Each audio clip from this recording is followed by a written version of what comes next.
website tomorrow. Presuming I can sort out the IT and the tech.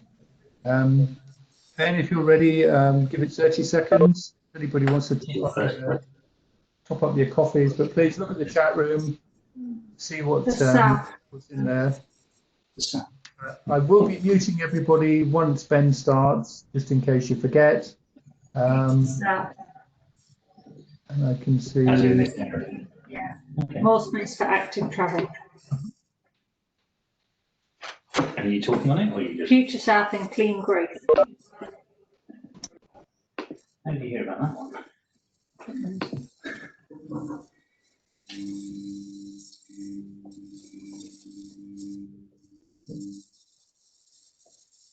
Let's check that I'm muted.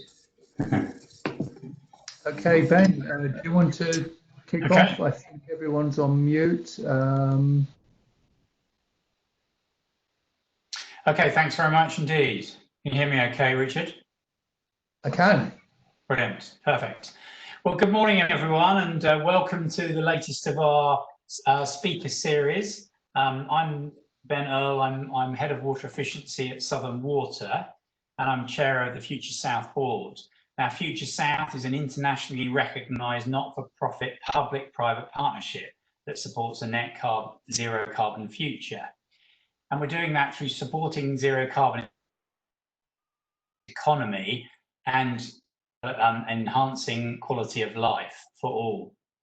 And just to let you know, this is achieved by unlocking green finance. So it's all about how do we get more green finance to fund the innovation we want to see? How can we expand our influence and educate people to keep moving on this journey, which is absolutely vital post-COVID? How can we provide access to global networks? And we do that very effectively through our Future South, through our Green Tech South initiative. And how do we deliver innovation support? So innovation is all about keeping ahead of where the economy needs to go. So today we're going to be talking about mobility as a service. It's one of our programs, and I'll just quickly run through the rest of our programs, but I would encourage you to go visit our website at www.futuresouth.org. So in addition to mobility as a service, we've got plastic new development and more sustainable development. We've obviously got Green Tech South, which is delivering for particularly SMEs. We've got Hampshire Retrofit, the challenge of how do we retrofit our existing homes to become more resilient for the future. We're linking and supporting local authority climate change emergency plans. We've got a section on energy hubs. How do we build the cities and towns of the future to connect with better connectivity and lower carbon? Again, I mentioned sustainable finance. We're one of the backers of the Hampshire Community Bank, which is all about giving sustainable finance to Hampshire and ensure that we get the development that we need to see. Natural capital, how are we ensuring that ecosystem services are properly promoted and enhanced? And last but not least, the value of water. How do we increase water as a key commodity that we're currently taking for granted? So today we're obviously talking about cycling and mobility. On the 29th of July, we have the Southern Gateway, our engagement with COP26, which is our next speaker series. This is all about how can we influence the COP26 discussions next year for this particular part of the region or for the country. With a lack of devolved government, we think we need to promote the Southern Gateway, as we call it, to ensure that we've got a place at the table. On the 12th of August, we'll be discussing the UK Environment Bill, what's proposed by governments, and have a discussion around what's in it. And then on the 26th of August, we've got the next on the climate emergency local authority plans, particularly focused on what Eastleigh are doing. So I'm delighted to welcome today Megan Streb. She's Partnerships Manager for Southern England for Sostrand. So thanks for joining us.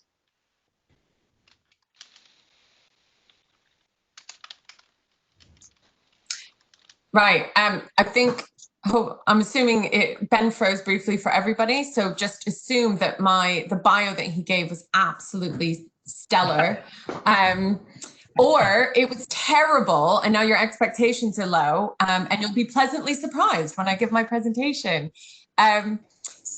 Yeah, I'm with Sustrans. At the moment, I'm doing a lot of work with local authorities on their temporary measures for recovering from coronavirus and the impact that that's had on their economy and also on their transport.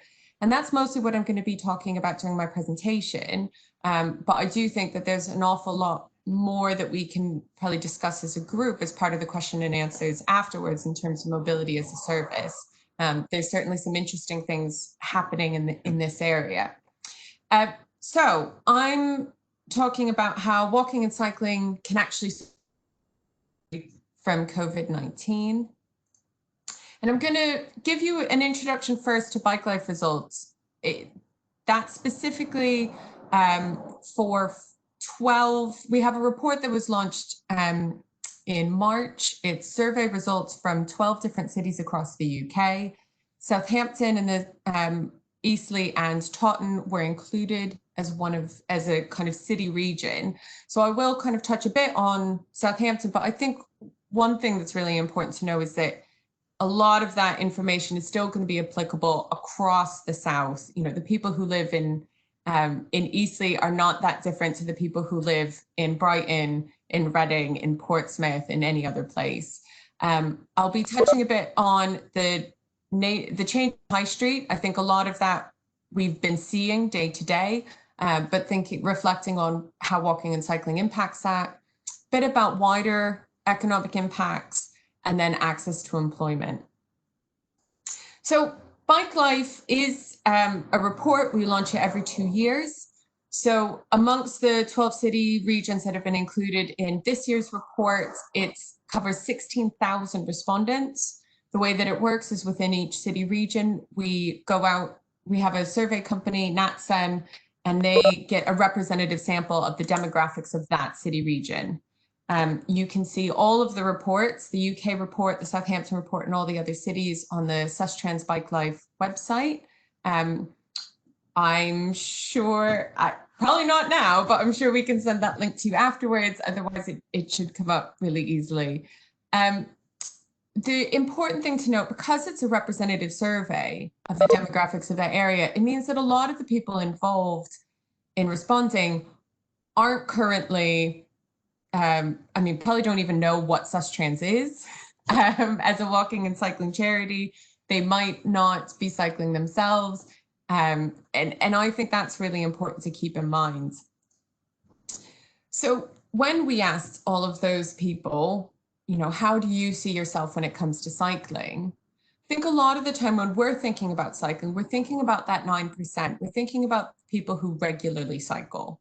But actually what we found is that across those city regions, 58% of people either cycle already or would like to start. So amongst the Southampton, Eastleigh and Taunton residents, that's 61%. So rather than focusing on that 9%, it's that blue bit that I think we're really focusing on, not just now and coming out of COVID-19, but generally. And that's 49% of residents in those cities who cycle less than once a week or want to start. That's a big number. You know, when you combine that with those who are already cycling regularly, that's over 50% of people. And a lot of that 49% you've probably seen out on the streets. So it might be that they're cycling with their families. They might be cycling with exercise because gyms have been shut. They might be trying out a cycle commute for the first time. They might be a bit wobbly. And those are often the people that we're looking at as an organization and trying to think, well, how do we support those people to continue cycling? And what needs to change in the environment around us in order to get that to happen? So what impact does that have on the high streets? So before, again, this is a stat from the Bike Life report, that 75% of residents felt that space should be increased for people socializing, cycling, and walking on their local high street. So even before we knew that we needed more space for people, people were telling us we need more space for people. And I think looking at how that's coming across in high streets and footway widenings, a lot of the temporary measures that we're seeing, pedestrianization of new places using things like bollards, more space for outdoor dining in places that used to have on-street car parking. There's a lot of changes that are happening to the high street in order to try to support those businesses in getting back up and running. Now, that 75% doesn't just stand on its own. It's not just that it's one bit of evidence. It's part of a much wider base of evidence around high streets and how walking and cycling impacts their vitality. So a number of cities, whether that's Bristol, Toronto, Graz, there's quite a few, retailers overestimate the customers who drive. And I think if you're an organization that's speaking to other businesses, that's really important to keep in mind that unfortunately businesses don't always have a good idea about how their customers are getting to them. So for example, in Bristol, when they were looking at Gloucester Road, which is kind of a mixture of probably what people would see as like their local shops, but also some destination shops, retailers overestimated twice as much the people that they thought drove as actually did. And the big reason for that is because actually people were coming a much shorter distance. So giving businesses the tools that they need in order to better understand their customers, often that's going to also support the idea that walking and cycling is going to help. Shoppers who take sustainable transport spend more across the month. The biggest evidence base for that is TfL have looked at outer London towns. So that's things like Haynes and Hornchurch, which are about 15 miles outside of London. And even those places, which often actually feel a lot more like towns around us than they do about places in the middle of London, over the course of a month, people who walk and take buses were spending more because they're going more frequently. And I think that frequency is something that often gets overlooked. We also know that access by walking, cycling, and public transport matters more than driving to vitality. So the Institute for Place Management, they look at business improvement districts. So again, not a walking and cycling organization. They did a literature review and they found over 200 measures that different studies had shown had an impact on vitality. And when they then prioritized those based on the effect that they had, car parking was important. It was number 44 out of about 200. But in the top 30, 8 of them had to do with walking, cycling, or public transport. It was things like having attractive public realm, making sure that public transport was accessible, making sure that people had other options than driving. And I think, again, that's really overlooked and something that I think a lot of economic organizations looking at town centers have been saying for quite some time. And high streets have been changing. They have been responding to this. So on the left, I'm happy to say this is from my home state of Massachusetts. Boston roads are often do not have a good reputation. This is just outside Boston in a place called Waltham. And they've completely removed all of their on-street parking on the left and on the right. So they've removed all street parking in order to make more space for the restaurants and cafes to have space to recover, increase their occupancy. On the right, this is a bit closer to where we are now. So this is an example in Kensington and Chelsea. This is Meristem Design has done an awful lot of pop-up works recently from COVID-19. This is a parklet. So it's a modular system that goes where an on-street parking used to be. It can take up one parking space, 6 parking spaces, however much is needed. And it can include seating, benches, tables, chairs, planters, all sorts of things. And people are being quite creative. Local authorities are really thinking about how they want this to look differently. The problem is that it's not happening equally across the area. So some cities seem to be really grappling with this issue, making some strong decisions, really going for it in order to support their high streets. Others seem to be much more cautious, probably listening often to shopkeepers who haven't actually ever asked where their customers come from.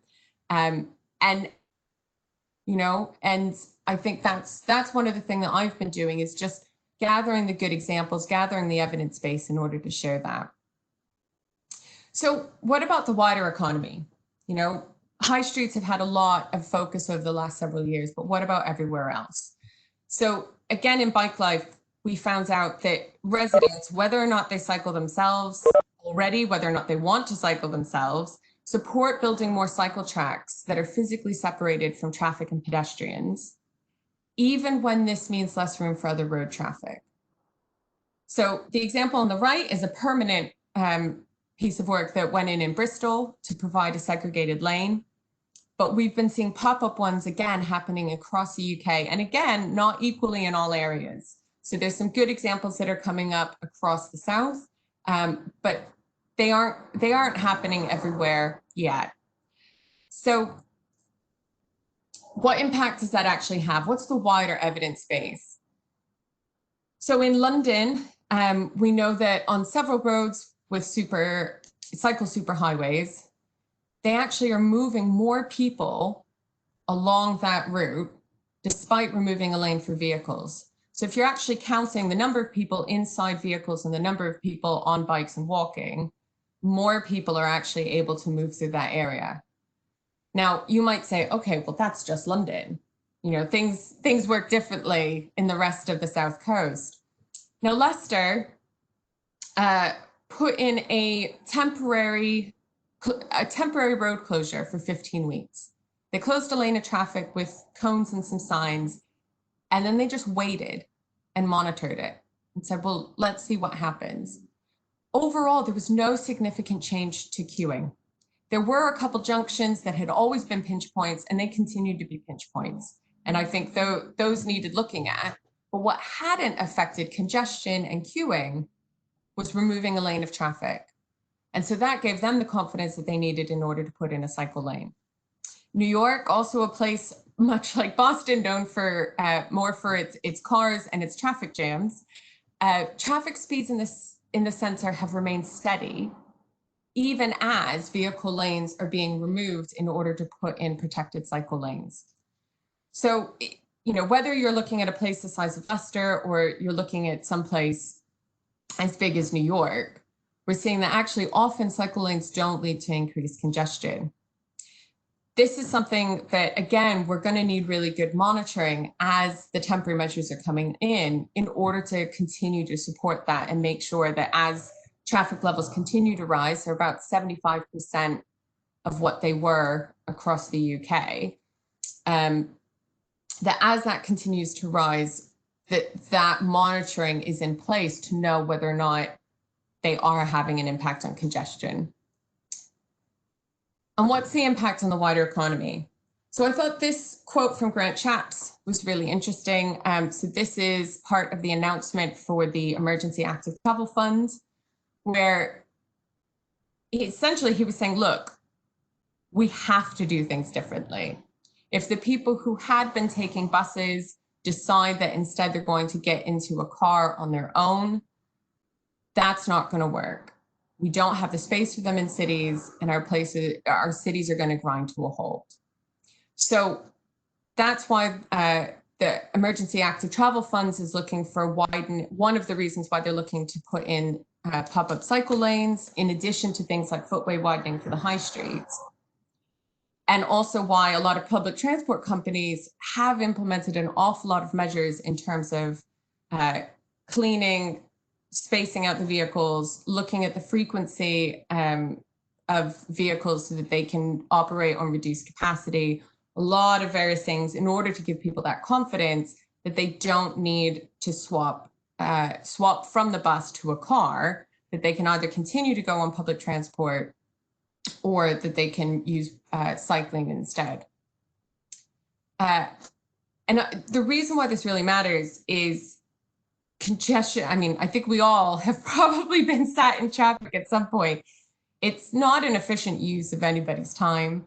A report by Atkins in 2008 looked across the UK and tried to estimate the cost of congestion. And at that time, the annual estimate was that within Hampshire, Southampton, and Portsmouth alone, congestion was costing us £600 million. Now, that's quite a while ago. 12 years is a long time. And as things have continued to move towards just-in-time deliveries, that cost is going to be even higher. So the more that we can take people off of the road network, either back onto public transport or into cycling or working from home, that allows for those important deliveries to continue to happen and to use the road space that's needed. It'll be interesting to see, I mentioned remote working briefly, it'll be interesting to see how things change. And that's another thing that we're really looking at, or what are the other options for cities? How important might district and town centers become if people are maybe less likely to go into a city in order to work from an office? The AA have actually talked about it. Recently, their president, Edmund King, they surveyed 20,000 people, and he's made a statement saying that actually we're probably going to see less driving. So it'll be interesting how that happens. And then access to employment. So the proportion, we asked people about access to vehicles and also about access to cycles. And we did ask some demographic information. So we found out that actually an awful lot, I mean, a growing number of people don't have access to a car, full stop. I think probably a lot of people might be surprised to see that 12% of that professional managerial group don't have access to a car. But the big one in terms of equitable access is that semi and unskilled group. So a lot of that is the key workers that we've been talking about. It's care workers, it's people working in supermarkets, it's people who are now trying to figure out how they're going to get back to working in a shop or working at a pub. And that group, if they don't already have access to a car or a van, what are we doing in order to support them? So supporting public transport is something that I think certainly needs to continue to happen. A lot of those people had already been on public transport, and that needs to be continued. Providing secure storage. So if you're a business owner, are you providing space for your employees? But also we need to make sure that people who live in flats or terraced housing or other ways that actually they don't have access to secure storage already, making sure that that's provided for them on street or another option. We also need to consider that skills gap. You know, that's something that often comes up when we're talking to economic development teams or to education and skills teams or to LEPs. The apprentice levy is great, but it won't cover the cost of public transport. And 2/3 of 16 to 19-year-olds don't have a driver's license. So this is particularly key for people who don't have access to a car, want to access employment, training, or education, and need to be able to have options available to them, whether that's safe places for them to cycle or whether that's making sure that they continue to have the public transport that they rely on. And so just to conclude, a bit of a call to action. For those of you who are listening to this and just nodding the whole time and thinking, yes, I already agree with all of this. One thing that you have is if you're representing a business is to add your voice in order to talk about these economic benefits, you know, to find out or to make it clear if you're going to a local shop, how you got there, if you didn't drive straight to the front door. We're also asking local governments to reprioritize high streets. I think a lot are doing that already, but it's seeing that continue and making sure that where it's working, that it's able to stay and be made permanent. We're also want to see more equitable access. I think that there's more that employers could do in order to make sure that their people who work for them have that safe space. There's a lot of businesses who are still providing subsidies in terms of free parking, but probably aren't providing any subsidies in terms of public transport access. And often those might be your employees who are on lower wages and need the help the most. And I think also join in that conversation about reimagining our town and city centres. You know, what else would you want to see? How else might we want to move differently? How else can we support flexible working? How else might we want to reuse our district centres differently? Create and sustain that sense of community that we found when we went outside to clap on a Thursday evening and got to know our neighbours, or if you walked to the shops for the first time because you just really needed to get outside. It's thinking differently about what we liked out of this process and how can we support that to continue. Right, thank you very much.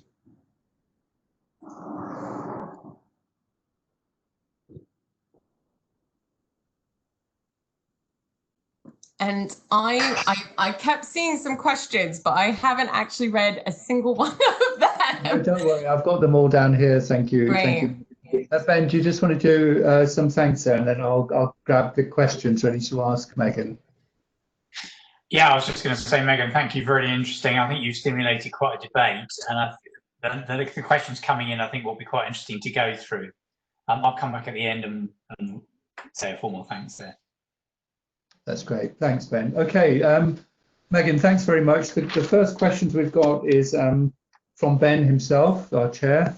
Are there key demographics who do not cycle at all that we need to engage with, we need to incentivize and try and persuade them to take up cycling? There are, and I don't remember them off the top of my head. I think there's some groups that are easier to work with. There's people who are keen but are very nervous. So certainly one thing that we found across the UK is that there's quite a large gender gap. So in part that's because of a sense of road safety, but that's also because women are still more often those likely to be running errands, doing the school run, either doing things that require trip chaining, which is doing one thing right after the other, but also because they're more likely to have kids with them while they're traveling. And so if you can give them, I've seen so many lovely things popping up on Twitter across the lockdown about families out on the road, often for the first time, which has been really interesting to see. And if we can continue to provide them with space where they feel safe to cycle, I think that's a group that certainly would be interested in getting out there. I think also there's groups where one of the questions that we ask is whether or not you see cycling as for people like you. And I think that aspect of social norm can be really strong as well. So my journey in Southampton and Hampshire ran a program called Bosses on Bikes. And it was a really great way to just show people in senior management positions just saying, yeah, I cycle. And often that's kind of all you need for a lot of people in groups where they might be a bit reluctant, to show them that actually it's not, it doesn't have to be a status issue. So I think without having the data in front of me, that's probably as far as I can go on that question. Megan, that's great. I'm going back to the chat room, so people, if you could just add your questions in there. I'm going to read one out now, which is not exactly a question, but it's a message from my colleague Matt, who was speaking to a company from Brighton just before this webinar. They wanted to purchase 10 electric bikes for their staff. We've actually got some funding available for that. So not only are they going to get funding towards getting electric bikes for their staff, but they're also looking at maybe getting an electric charging point in there as well. So there's funding available at 36%. So in addition, there's also the bike to work scheme as well. So there is money available there. Sometimes you just need to go looking for it. Next question is there a way, and this is from Kieran Roberts, is there a way that we could close roads to cars seasonally within Portsmouth and other areas to facilitate pop-ups, green tourism and cycling? Yes. Yes, I'm sure that there is. So Portsmouth, two parts of their seafront has been closed to traffic since, I want to say, late March. I know it was quite early in terms of kind of nationally what was closing. The responses, so Sustrans has been running a set of surveys called Space to Move. So you could always check afterwards on the Space to Move page of the Sustrans website if you want to have a look at what measures are available in your area. But certainly the survey responses that we got from that was, it was overwhelmingly positive. And I think most of that was from residents actually who live locally, who were saying, it's so nice to know, to feel safe while I'm walking down the seafront, not just being safe from vehicles, but also having that space for physical distancing. And I think there's certainly more that can be done. I think Portsmouth, Southsea in particular, there is currently a disconnect through the heavy, sometimes fairly heavy traffic moving through that area. I think there's a lot more that could be done to connect the seafront through to the rest of Southsea, where there are a lot of, small lanes, cafes, restaurants, shops that want that support from tourism as well. And I think that a lot more could be done in order to close roads to enable more people to move from the seafront into that area. That's great, thank you. A quick follow-on from that is, are the temporary cycle lanes in Southampton likely to become permanent? Do you have any information on that? So not all of the schemes, but quite a few of them were part of the Transforming Cities Fund application. So I think there is a desire from many to see that become permanent as part of the Transforming Cities Fund. It is, as in a lot of areas, it's being seen as a political issue. It's being seen as one as well where I think people were concerned about how consultation was taking place. So all the residents who live locally were informed ahead of time about the schemes and given an opportunity to submit an email, and some have, but often that's not a great way to get feedback. I think that you're only going to get kind of a small number who feel very strongly one way or the other in order to reply. So they are also using the Space to Move survey, so people can feedback about how they respond to the changes there.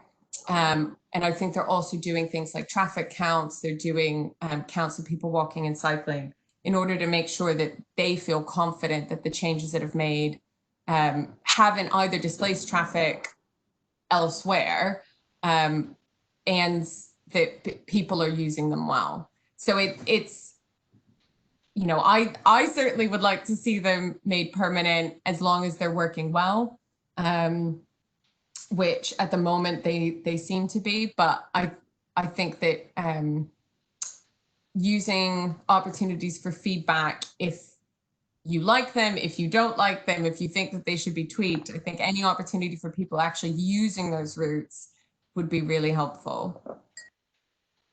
That's great, thanks Megan. I've got a couple of questions that have come in via Twitter. The first one is going right back to one of your early slides. Why do cyclists spend more?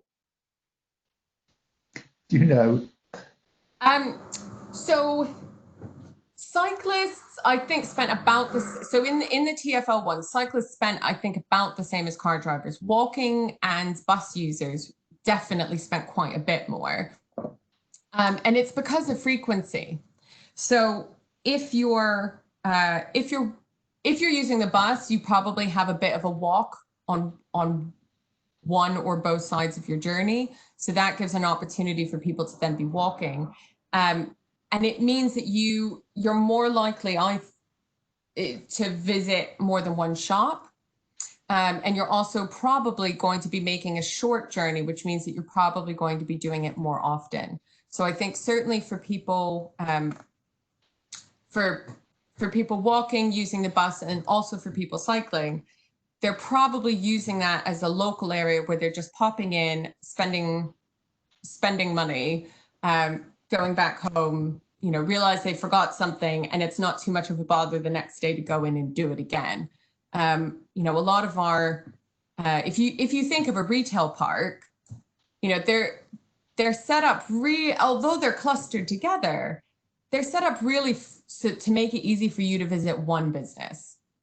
You might visit another one, but it's probably really likely that most people won't. Most people will go in and go to one place. If you're going to a town center and you're going there walking and cycling, you're probably going to visit more than one as you're passing by. That's great. No, that makes sense. Thank you. Another one from Twitter. Lots of people say they don't cycle because of the weather. Are there actually many days in the year when you can't cycle? And are there any technological solutions that you know of where it will make it easier for people to cycle in bad weather? Typically rain, I'm guessing. Someone was super geeky at some point a couple years ago, and I think tracked the weather every day for their commute. And I think they stayed dry 98% of the time. Now, I don't know how often they were able to kind of leave 10 minutes earlier or leave 10 minutes later, and that made the difference. But, I think often, certainly from my experience, if when I'm cycling around, I'm definitely dry most of the time. If you look at images of people cycling in Copenhagen, for instance, if you Google Copenhagen cycling snow, you can see that people are cycling in all weather. I think a lot of it has to do with how we see cycling in this country. I think a lot of people still think that you have to have maybe special kit. I do own a pair of waterproof trousers, but I don't own I have a waterproof jacket. I don't own anything else. It depends on the distance that you're going. But I've also, most of the time in the winter, I just wear the same coat. I don't wear a waterproof coat. I just wear my winter coat, and I just cycle a bit more slowly. So I think getting over the fact that you don't have to be in special kit. You don't have to see yourself as a cyclist. You can just see yourself as a person on a bike, probably wearing whatever you'd wear to go outside anyway, is a good option. That's good. Thank you for that. From my personal experience, I think the bad weather does sort of stay in your mind. But actually, when you look at the facts, I've done a park run every day now every Saturday for the last 3 years. And it's been cancelled once when we had heavy snow. And there's probably been 5 or 6 other times when it's been really not pleasant. And so that's in 150 days. So somebody's actually written on the chat that Colin Rowland, now on the Isle of Wight, tracks his weather based on a famous old cyclist book. So perhaps I'll ask Colin to send us information on that.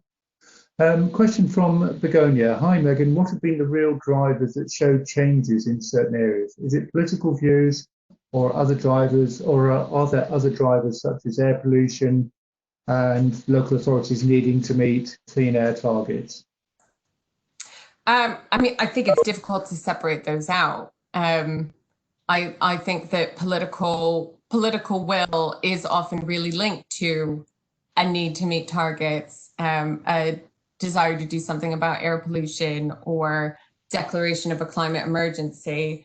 I do think that having a couple strong champions makes a real difference.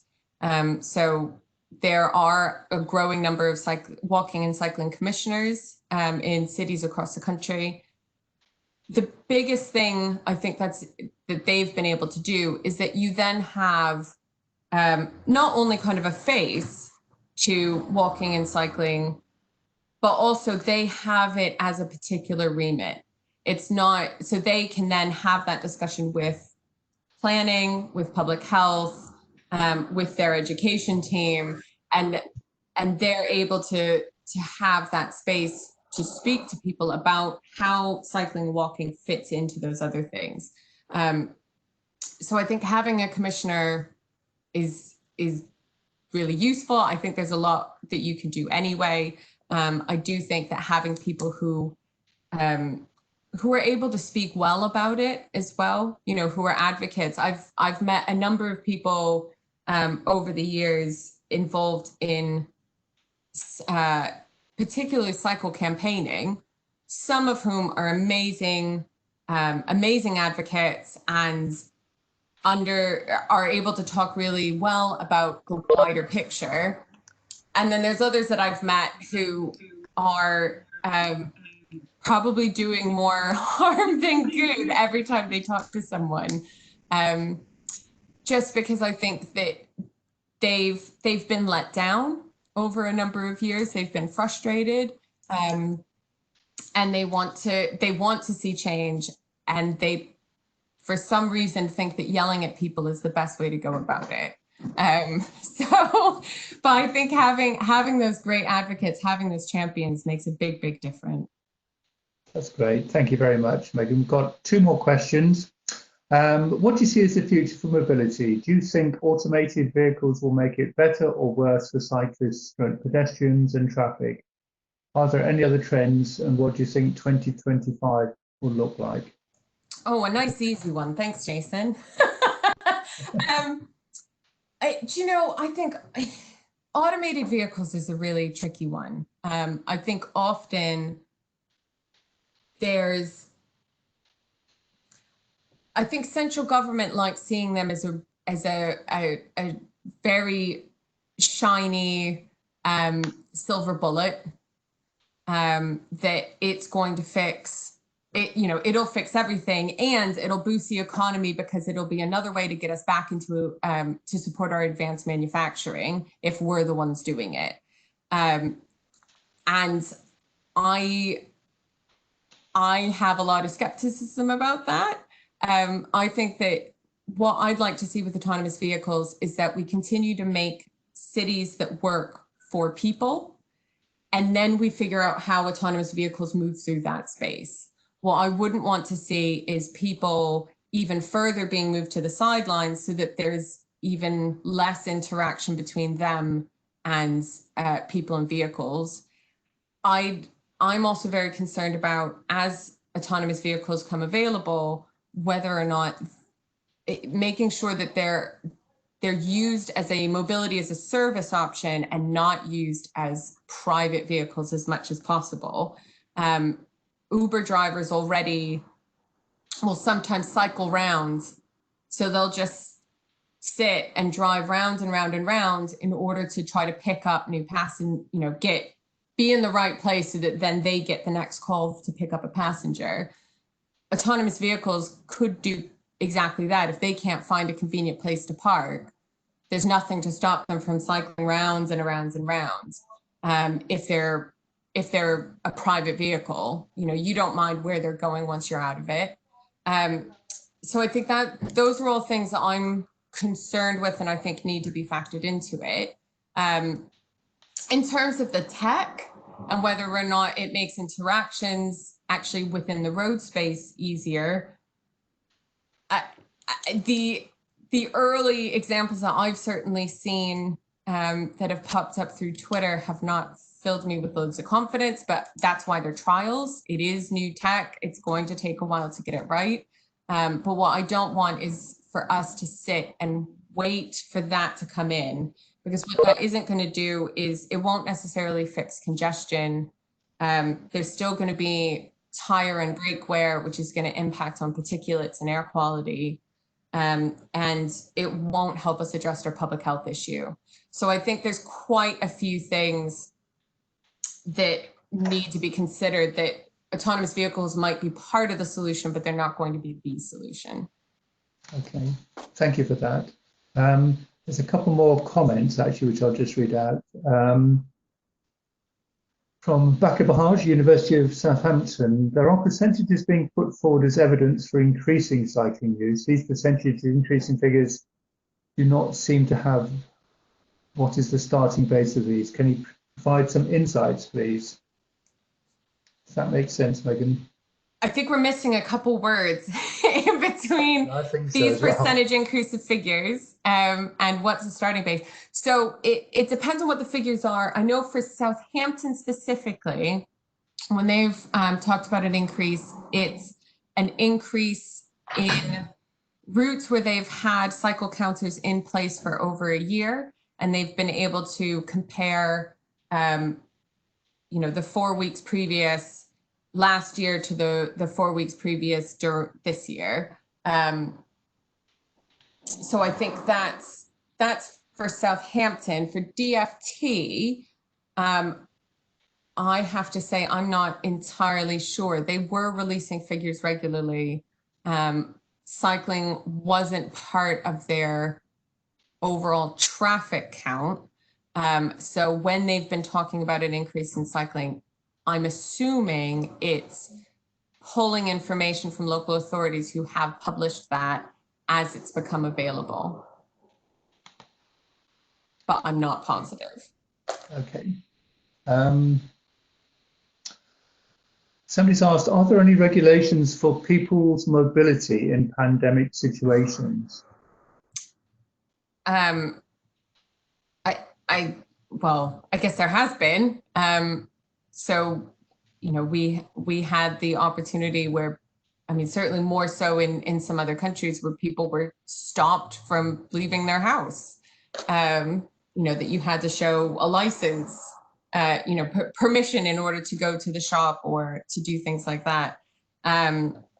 We saw it a bit where people I know were being turned away from queues of traffic, like out traveling to Devon, for instance, on the weekend. I think a number of people were turned away from there. I'm not quite sure what else you're asking about, I'm afraid. It wasn't my question, Megan, so I'm not too sure myself, but thank you for answering. I'm going to ask one more question, which I've picked up from Twitter. In my road, I see Tesco, Sainsbury's, DFL, and lots of other companies delivering goods, sometimes 3 or 4 a day. When will we see last mile delivery using electric cargo bikes, similar to ones used by Zedify in Southampton? I suspect that question has come from Zedify employee, but they haven't said. So that's our last question, Megan. It's a great question. I don't think it's probably only Zedify who wants to know the answer to that.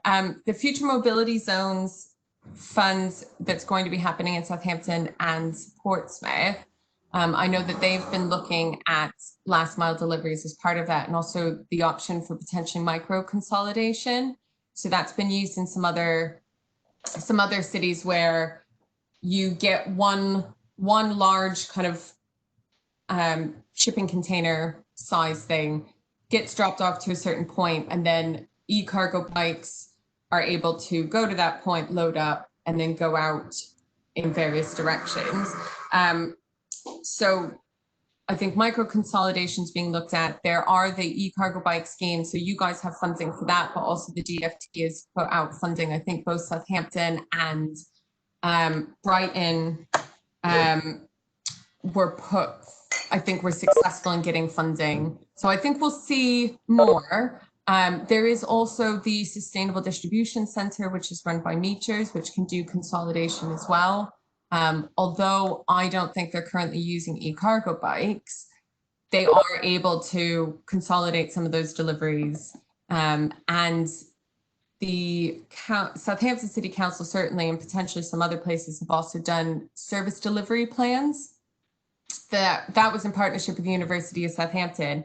It's a really interesting piece of work, which I think has only so far been used with large institutions. So going to some place like the University Hospital in Southampton, or to the University of Southampton itself, talk to them about what they're getting from different suppliers, when that's happening, how they manage their inventory, how they manage ordering across different departments, and then look at ways to consolidate the number of deliveries that they have just through keeping a better eye on it, not even necessarily changing anything other than having a better understanding of how those deliveries are happening.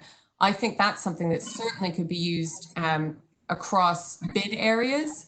So town centers could absolutely be looking at, are there ways to use a combination of service delivery plans and consolidated freight in order to allow for more pedestrianization and outdoor dining and all of the things that I think we want in order to make town centers more of an experience, but we need to make sure that deliveries are catered for as part of that. That's great. Thanks, Megan. I'm sorry if anybody's asked any more questions. What we'll do is we'll add them onto the recording at the end of today. But I'm now going to pass over to Ben, Chair of Future South, to say a few words. Yeah, so just to say, Megan, thank you ever so much for joining us today. Really interesting. I think it's sort of started to open up the debate rather than sort of concluded it today. As I said to you, mobility as a service is one of our key programs within Future South, which obviously Nick Farthing is leading on for us as a board. So we'd love to stay in touch with you and do keep us updated with things as new developments occur, because we'd love to be amplifying the work of Sustrans and the good work that you're doing. So on behalf of the board and everyone on the seminar today, thank you very much for joining us. Just to remind you that the next event is Wednesday the 29th of July, which is the Southern Gateway, our engagement. This is all about how we're going to be taking forward a proposal for the southern region to try and get more engagement on sustainability for the south. So do join us for that. I think that's it from me, Richard. So anything else from you? Just have a look at the chat box, because Megan's just put a really useful link in there, which again will be on our website tomorrow, because this whole webinar has been recorded. Megan, could you just say a little bit about it, because I've only just seen it. Yeah, sorry, that's the link that I mentioned before. So that's the map that you can use in order to see if there's changes that have happened in your area. It was based on the comment where we were talking about whether or not the Southampton routes are going to be made permanent, but this is true in everywhere. It gives you a chance to give feedback, and that can get shared with local authorities. Leading back to that political will discussion. Thank you very much for doing that. Thanks everybody for joining in. Like I said, the slides will be on and the recording will be on our website tomorrow. Huge thanks, Megan. Thank you for taking all those questions. Thank you for everybody for contributing.